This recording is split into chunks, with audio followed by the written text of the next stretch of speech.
Olá pessoal, tudo bem com vocês? Bom, então antes da prova, nós vimos alguns tipos de texto, né, alguns gêneros de texto narrativo.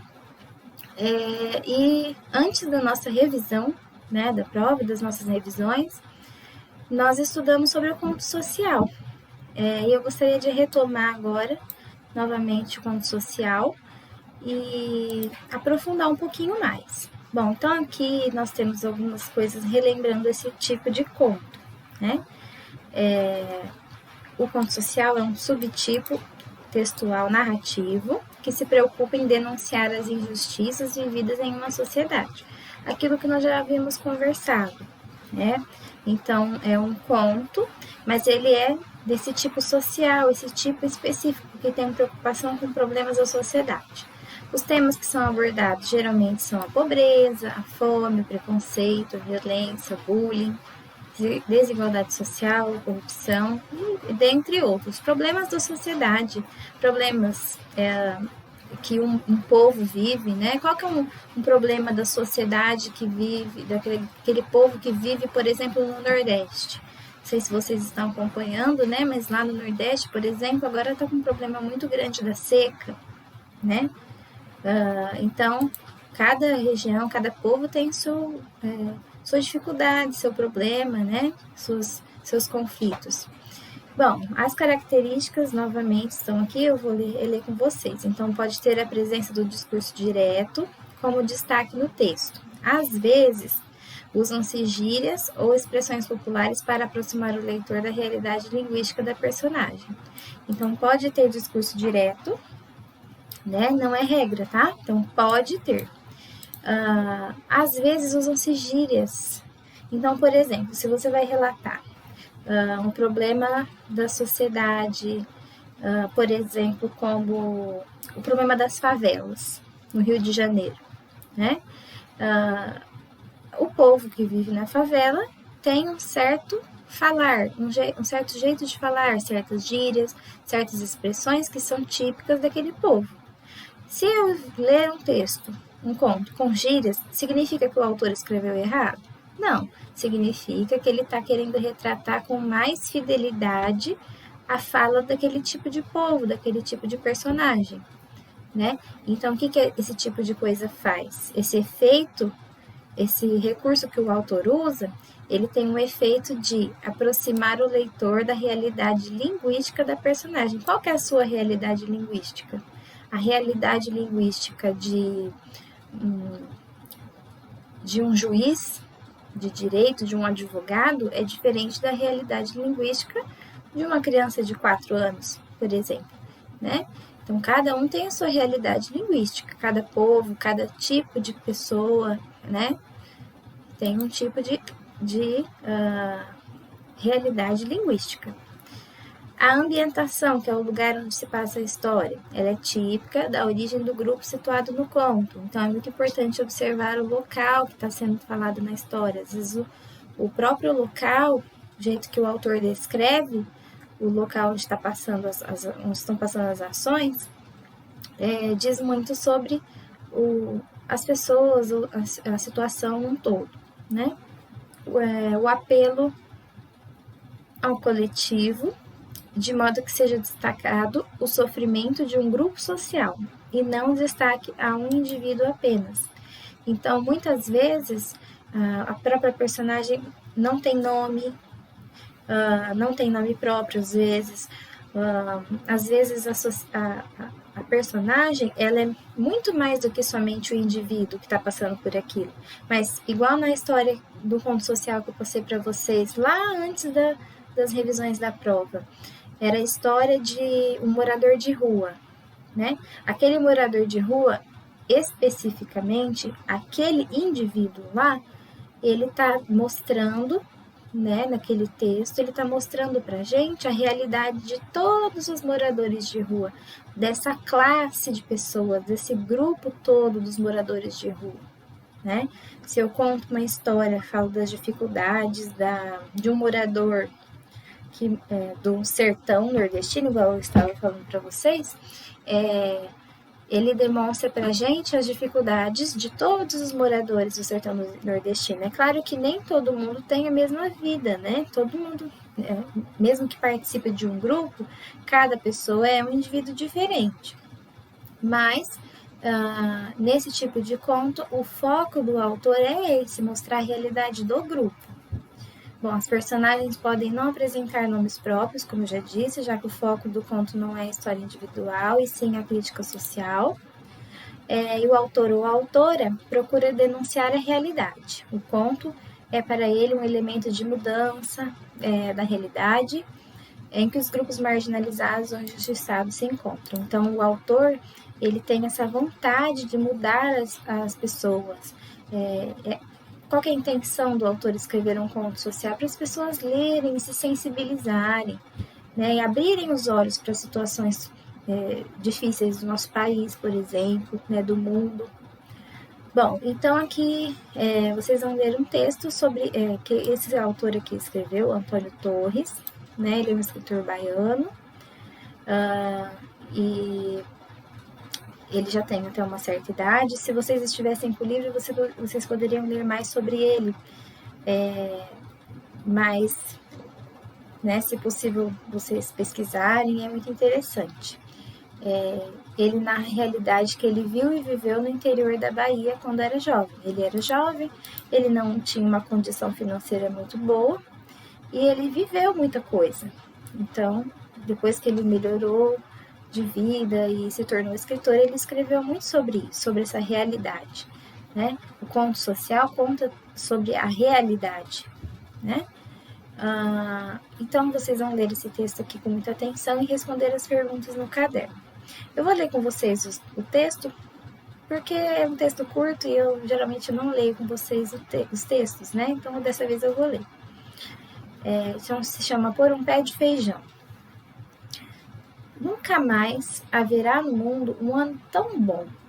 Pode até haver anos melhores, mas jamais será a mesma coisa. Parecia que a nossa terra, feinha, cheia de altos e baixos, esconsos, areia, pedregulho e massapê, estava explodindo em beleza. E nós todos acordávamos cantando, muito antes do sol raiar. Passávamos o dia trabalhando e cantando, e logo depois do pôr do sol, desmaiávamos em qualquer canto e adormecíamos contentes da vida. Que essas palavrinhas aqui estão ali embaixo que eu vou ler para vocês agora. Esconsos, né? Que é canto ou trecho anguloso, né? Uma terra com imperfeições, e o massapé é uma terra fértil, argilosa e de cor escura. É um barro, né? Uma terra bem com aspecto de lama, assim, de barro, bem molhada. Até esqueci da escola, a coisa que eu mais gostava. Todos se esqueceram de tudo. Agora dava gosto trabalhar. Os pés de milho cresciam desinvestados, lançavam pendões e espigas imensas. Pendões, né? Uma parte da planta, assim, né? Os pés de feijão explodiam as vagens no nosso sustento, num abrir e fechar de olhos. Muito rápido, né? Então, olha aqui a imagem dos pés de feijão, né? Como que é, talvez vocês nunca tenham visto, né? Aqui dentro dessa vagenzinha tem os feijões. Toda a plantação parecia nos compreender, parecia compartilhar de um destino comum, uma festa comum, feito gente. O mundo era verde, o que mais podíamos desejar? E assim foi, até a hora de arrancar o feijão e empilhá-lo numa ceva tão grande que nós, os meninos, pensávamos que iam tocar as nuvens. Bom, ceva, né? Deixa eu ler para vocês para eu explicar um pouquinho melhor. Corda ou cipó onde se penduram folhas para secagem. É um lugar que vai pendurar ali o feijão para secar. Nossos braços seriam bastantes para bater todo aquele feijão. Papai disse que só íamos ter trabalho daqui a uma semana. E aí é que ia ser o grande pagode, né? Pagode significa aqui nesse sentido que está aqui, Eu nem coloquei aqui, mas coloquei assim, festança, divertimento ruidoso, né? O que é o grande pagode? Eles iam fazer a grande festa. Era quando a gente ia bater o feijão e ia medi-lo para saber o resultado exato de toda aquela bonança. Bonança, né? Não vou ali embaixo ler porque é uma coisa boa, né? Uma bonança. Toda aquela bonança, toda aquela fartura. Não faltou quem fizesse suas apostas. Uns diziam que ia dar 30 sacos, outros achavam que era 50, outros falavam em 80. Bom, no dia seguinte voltei para a escola. Pelo caminho também fazia os meus cálculos. Para mim, todos estavam enganados. Iam ser 100 sacos. Ele achava que era mais. Daí para mais. Era só o que eu pensava, enquanto explicava à professora por que havia faltado tanto tempo. Ela disse que assim eu ia perder o ano, e eu lhe disse que foi assim que eu ganhei um ano. E quando deu meio-dia, e a professora disse que podíamos ir, saí correndo. Corri até ficar com as tribos saindo pela boca, a língua parecendo que ia se arrastar pelo chão. Para quem vem da rua, há uma ladeira muito comprida, e só no fim começa a cerca que separa o nosso pasto da estrada. E foi logo ali, bem no comecinho da cerca, que eu vi a maior desgraça do mundo. O feijão havia desaparecido. Em seu lugar, era uma nuvem preta, subindo do chão para o céu, com um arroto de Satanás na cara de Deus. Dentro da fumaça, uma língua de fogo devorava todo o nosso feijão. Bom, durante uma eternidade só se falou nisso. O que Deus põe, o diabo dispõe. E eu vi os olhos de minha mãe ficarem muito esquisitos. Vi a minha mãe arrancando os cabelos com a mesma força com que antes havia arrancado os pés de feijão. Quem será que foi o desgraçado que fez uma coisa dessas? Que infeliz pode ter sido? E vi os meninos conversarem só com os pensamentos. E vi o sofrimento se enrugar na cara chamuscada do meu pai. E ele não dizia nada. E de vez em quando levantava o chapéu e coçava a cabeça. Via a cara de boi capado dos trabalhadores e minha mãe falando, e eu achando que era melhor que ela calasse a boca. À tardinha, os meninos saíram para o terreiro e ficaram por ali mesmo, jogados, como uns pintos molhados. A voz da minha mãe continuava balançando as telhas do avarandado. Balançava as telhas, né? Parece que as telhas até balançavam de tanto ela falava alto. Sentado em seu banco de sempre, meu pai era um mudo. Isso nos atormentava um bocado. De um lado a mãe falando muito atormentava e o pai mudo também atormentava, né? As duas coisas eram ruins, a situação inteira era ruim. Fui o primeiro a ter coragem de ir lá. Fui o primeiro a ter coragem de ir lá. Como a gente podia ver lá de cima, da porta da casa, não havia sobrado nada. Um vento leve sopra cinzas e era tudo. Quando voltei, papai estava falando. Ainda temos um feijãozinho de corda no quintal das bananeiras, não temos? Ainda temos o quintal das bananeiras, não temos? Ainda temos o milho para quebrar, espalhar, bater e encher o paiol, não temos? Como se diz, Deus tira os anéis, mas deixa os dedos. E disse mais, agora não se pensa mais nisso, não se fala mais nisso, acabou. Então eu pensei, o velho está certo. Eu já sabia que quando as chuvas voltassem, lá estaria ele, plantando um novo pé de feijão. Bom, uma história um pouco triste, assim, né? Mas que ensina muito pra gente, né? E fala também da realidade dessas pessoas que moravam no interior da Bahia, né? Bom, aqui tá as informações do texto, tá? Algumas palavrinhas. Bom, então as questões são as seguintes. Retire do texto uma frase em que podemos observar. Então, você vai retirar na letra A, o sentimento de alegria vivenciado no início do texto, decorrente do sucesso da plantação, e uma frase que mostra a mudança de estado de espírito que leva o sentimento de alegria a se transformar em tristeza.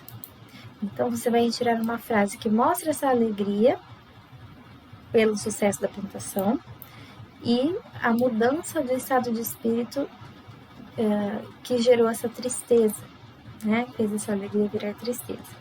Você vai retirar uma frase de cada. Não precisa ser uma frase grande e também não precisa ser mais de uma, né? Somente uma frase. Como a família acaba lidando com o problema narrado no 5º parágrafo? O problema é aquele mesmo, que vocês imaginam, né? A tragédia que aconteceu com a família deles. Bom, então você vai explicar como que a família lidou com isso. Questão 3. Leia os 2 provérbios citados no conto. Deus põe e o diabo dispõe. E o outro é: Deus tira os anéis, mas deixa os dedos. Você vai localizar esses provérbios no texto. Você pode grifar no texto, né? Ou circular. E relacione-os à situação vivida no conto. Vamos explicar, né? Por que ele disse Deus põe, o diabo dispõe? Qual foi a situação do texto quando ele disse isso? E qual foi a situação que ele disse que Deus tira os anéis, mas deixa os dedos? E a letra B é pessoal, né? Você conhece outros provérbios? Cite um deles e explique o contexto em que pode ser usado. Então, por exemplo, tem vários provérbios, né? Por exemplo, melhor um pássaro na mão que 2 voando, filho de peixe, peixinho é. Algumas dessas frases que a gente ouve sempre, né? E você vai explicar o que significa esse provérbio, né? Em que situação, em que contexto que pode ser usado. Na 4, você vai preencher entre parênteses com F para condições econômicas favoráveis da família. Então, o que tinha de favorável para aquela família, né? Era de tudo ruim? Acho que não, né? Porque Deus tira os anéis, mas deixa os dedos, né? Dá para entender um pouquinho aí. E você vai colocar D nas situações econômicas desfavoráveis. Então, por exemplo, a família tem trabalhadores para colher a plantação. Isso é favorável para a família ou é desfavorável? É bom ou é ruim, né? Ter trabalhadores para colher a plantação.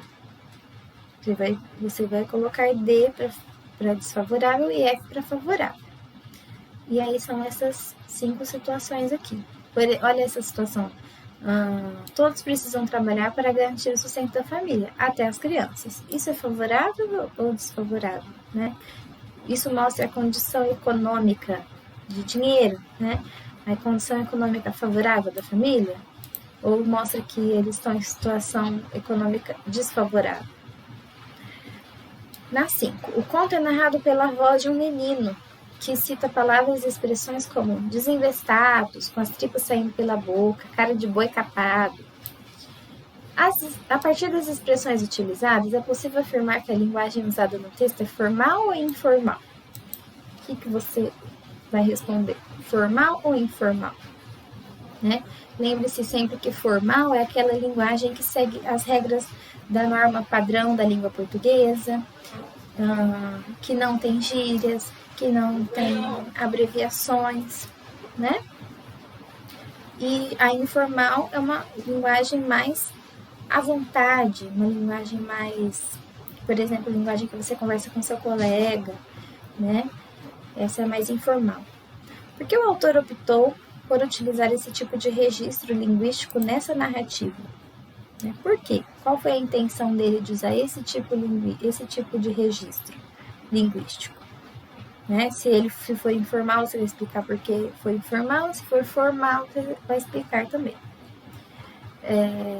Assinale as 2 alternativas que estão de acordo com a intenção do autor quando ele mencionou a ausência escolar do menino depois do incêndio. Bom, então, o autor, ele dá um foco para essa questão da escola na vida do menino, né? E você vai assinalar as 2 alternativas que mostram a intenção do autor quando ele, né, por dizer isso. Qual foi a intenção do autor? Vou ler com vocês. apresentar um quadro realista do grupo socioeconômico ao qual os personagens pertencem. Foi essa a intenção do autor? Não se esqueçam que nessa aqui tem duas alternativas, tá? Então, ele quis mostrar um quadro realista do grupo socioeconômico. O grupo socioeconômico é o grupo da sociedade e também as características econômicas, características de distribuição de renda dessas pessoas, de renda, dinheiro, né? Ele quis alertar quanto à influência que a condição socioeconômica desprivilegiada pode ter na escolarização das crianças. Ele quis propor que a educação escolar formal não é uma qualidade para as crianças do grupo socioeconômico ao qual o menino pertence. Ou criticar a atuação dos pais que induzem os filhos a abandonar a escola para ter uma ocupação rentável. Qual foi a intenção dele? Nesse sentido aqui, vocês devem pensar qual foi a intenção dele, né? Nada além disso, nada, por exemplo, que você ache ou que passe na televisão, o que está no texto, qual a intenção do autor, só do autor, tá? Questão 7. Você vai reler esse trecho aqui. Explicava a professora por que havia faltado tanto tempo. Ela disse que assim eu ia perder o ano, e eu lhe disse que foi assim que eu ganhei um ano. O que significam as expressões perder o ano e ganhar um ano? Né? A professora disse que ele ia perder o ano e ele disse que ele ganhou um ano. A fala da professora e a do menino são semelhantes, né? O que é perder o ano e ganhar o ano? Mas demonstram visões de mundo diferentes. Visões de mundo são opiniões, pontos de vista, né? Por exemplo, eu tenho uma visão de mundo, mas o meu colega tem outra visão de mundo, o meu pai tem outra visão de mundo. Cada pessoa tem uma visão de mundo diferente, né? Às vezes as pessoas têm visões de mundo parecidas, né? Nesse caso não, são visões de mundo diferentes. Explique cada uma dessas visões. Qual que é a visão da professora e qual que é a visão do menino, né? De perder e ganhar o ano. E a última é a 8, que diz qual é o ponto mais alto da história, isto é, qual é o momento de maior tensão nessa narrativa. Vocês são lembrados que esse daqui é o clímax da história, né? Então, você vai achar esse momento aí e explicar qual foi esse momento de maior tensão. Dizer qual é esse momento de maior tensão, tá bom? Espero que vocês gostem do texto, façam a atividade com muita atenção e vamos voltar aí às nossas atividades para mais um bimestre, né? Logo nós vamos saber as notas do primeiro bimestre e já continuar com nossos estudos para o próximo bimestre, tá bom? Assim que tudo melhorar e a gente puder se reunir, puder frequentar a escola, a gente vai voltar a se ver. Enquanto isso, vamos nos dedicando em casa, tá bom? Um beijo a todos.